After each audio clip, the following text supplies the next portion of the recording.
Laughter filled the reunion hall as old classmates watched a black single dad stand frozen in place. Marcus hadn't even spoken yet. The smirks, the whispers, the judgment were already decided.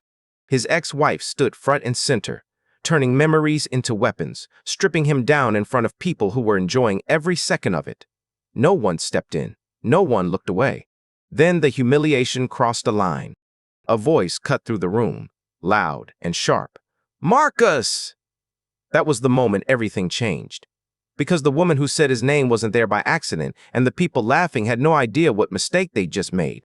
Comment and tell us where you're watching from. We love seeing how far these stories reach, and subscribe for more powerful stories that demand to be heard. Marcus lived a life built on routine, not recognition. Mornings started early, nights ended quietly, and every decision revolved around one person, his daughter. Being a black single father meant moving through the world with discipline and restraint, knowing mistakes were rarely forgiven and dignity had to be guarded. Marcus Coleman didn't complain about that reality. He adapted to it. Aaliyah believed her dad was unbreakable. To her, Marcus was calm, steady, always present. She never saw the calculations behind his eyes or the weight he carried, so she wouldn't have to. The absence of her mother wasn't discussed often, but it lingered in routines that never changed. Evelyn Coleman, Marcus's mother, saw it clearly. She'd raised him to survive systems that weren't built for him, and she knew survival often looked like silence. The reunion was supposed to be harmless, a neutral space, a few hours among people who once shared classrooms and dreams. But spaces like this always had rules, unspoken ones. Who belonged? Who didn't? Who was allowed to be visible? Marcus walked into that room already aware of the hierarchy, already prepared to stay on the edges. Lauren Whitmore had never learned to stay on the edges. Confidence came easily to her, sharpened by attention and approval. Standing beside Daniel Whitmore, she moved through the room like it owed her something. Their laughter was loud, their presence unquestioned. To them, the past wasn't complicated. It was a story they controlled. Across the room, power sat quietly in another form. Victoria Hale hadn't come to be noticed. She never needed to be.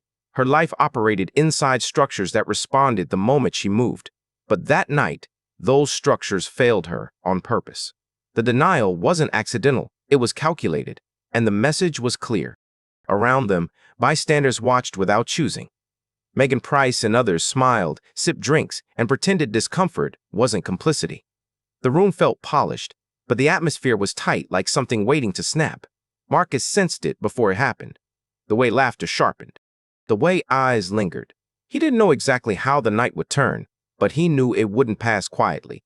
In places like this, silence wasn't neutral. It was a warning. The room didn't erupt. It tightened. What started as subtle attention turned sharp the moment Marcus felt eyes settle on him and refused to move.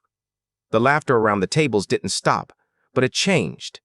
It grew pointed, measured, like an audience sensing entertainment was about to begin.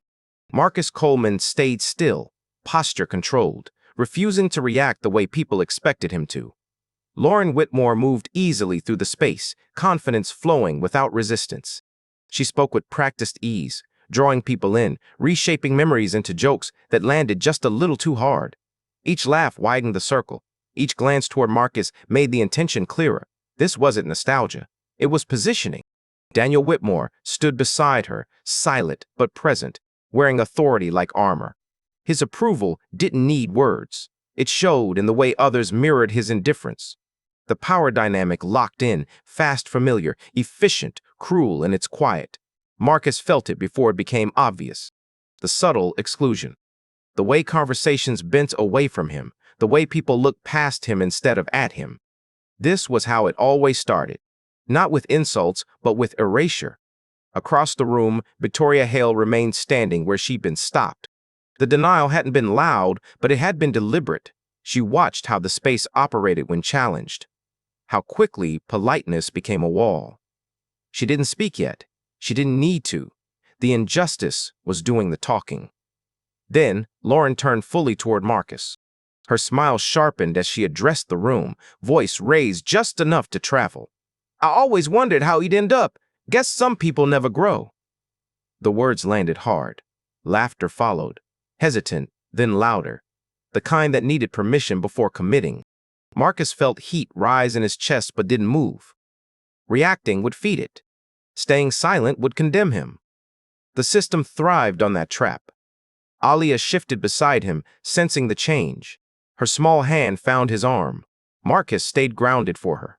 He always had. Alia Coleman had never seen her father flinch. Not once. But she felt the weight of the room pressing in, heavy and unfair. Lauren wasn't finished. She tilted her head, voice dripping with false concern. I mean, raising a kid alone? That's brave or desperate. The laughter this time was louder, unfiltered. Megan Price looked down at her drink, pretending not to hear. Others stared straight ahead, choosing comfort over conscience. Silence spread fast. Not accidental protective. Daniel stepped forward, reinforcing the moment without raising his voice. Let's not make this awkward. Everyone's just being honest. Honest. That word hung in the air, stripped of meaning. Marcus felt the familiar calculation begin. How much dignity he could afford to lose before speaking. How quickly a response could be reframed as aggression. He'd lived this equation his whole life. The manager hovered nearby, watching approval ripple outward. No intervention, no correction. Authority had already chosen. Victoria watched the same exchange from where she stood. She saw how cruelty was dressed up as humor, how power hid behind smiles. The room had made its decision, and it wasn't subtle anymore. Lauren stepped closer, lowering her voice just enough to feel personal, but still public. You never did know your place. That line snapped something open. Aaliyah looked up at her father, confusion mixing with hurt. The room felt smaller, the air thinner. Marcus thought of his mother's voice, steady, unyielding. Evelyn Coleman had raised him to endure without shrinking, to stand without performing. Marcus finally spoke, voice controlled, but firm. This ends now. The words didn't stop the laughter. They escalated it. Daniel's expression hardened. His patience evaporated. Sit down. You're embarrassing yourself. That was the shift, from mockery to command, from social cruelty to enforced silence. Bystanders didn't move. Staff didn't intervene. Security watched without urgency. The system held. Victoria felt anger rise, not explosive but precise. She saw how quickly a black father defending himself became a problem to manage. She saw how the room leaned toward comfort, not justice. Marcus didn't move. He didn't raise his voice, but the line had been crossed. The tension thickened. Phone stayed down for now. Authority still believed it was safe. Lauren smiled, satisfied. Daniel straightened, confident. The room waited for Marcus to fold. They didn't realize it yet, but the mistake had already been made, and it was growing. The room hardened into something dangerous. Security closed the distance around Marcus, close enough that Aaliyah felt it and instinctively leaned into him. No hands had touched him yet, but intent was already written into their posture. This was the moment Marcus Coleman recognized without needing explanation.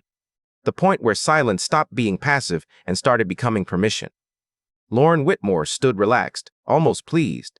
Her confidence wasn't loud anymore. It didn't need to be. She had the room. Daniel Whitmore watched with practiced calm, his authority rooted in the certainty that this would end the way it always did. People like Marcus were corrected, publicly if necessary. The manager stepped forward, voice clipped and final. This ends now. You're causing a disturbance. That was the first crack of force, the shift from humiliation to removal. Bystanders froze. Megan Price stared at the floor. Phone stayed down. No one wanted to be visible when power decided it was done playing. Marcus felt the heat rise, controlled, but heavy. He thought of every calculation he had ever made to stay safe. Every moment he had swallowed words to protect his daughter. Aaliyah Coleman clutched his sleeve, sensing the danger even if she didn't understand it. He didn't move. He couldn't. Then Daniel stepped in, voice colder, sharper. Sit down. You don't get to make this harder. That was the command. Not a request, not a suggestion. Security shifted closer. The room waited for Marcus to fold. He didn't. Marcus lifted his chin, voice steady but unmistakably firm. I didn't start this, but I'm not disappearing for it. The air tightened further. That response wasn't allowed. It broke the script. Lauren's smile faltered for the first time, just briefly. Not fear yet, confusion. The system wasn't responding the way it should have. This was still the worst of it. Security stepped closer again. The manager raised his hand, ready to finish it the way he always did. Authority was still intact, still unquestioned. Then the atmosphere shifted, not with noise, not with chaos, with presence. A single voice cut through the tension, calm and unmistakable. Marcus. The name landed heavy, heads turned. Victoria Hale had stepped forward. She hadn't rushed. She hadn't raised her voice. But the room responded instantly, the way spaces always do when real authority enters. Lauren stiffened. Daniel turned, eyes narrowing as recognition hit too late. Victoria didn't look at them first. She looked at Marcus Coleman, then at Aliyah.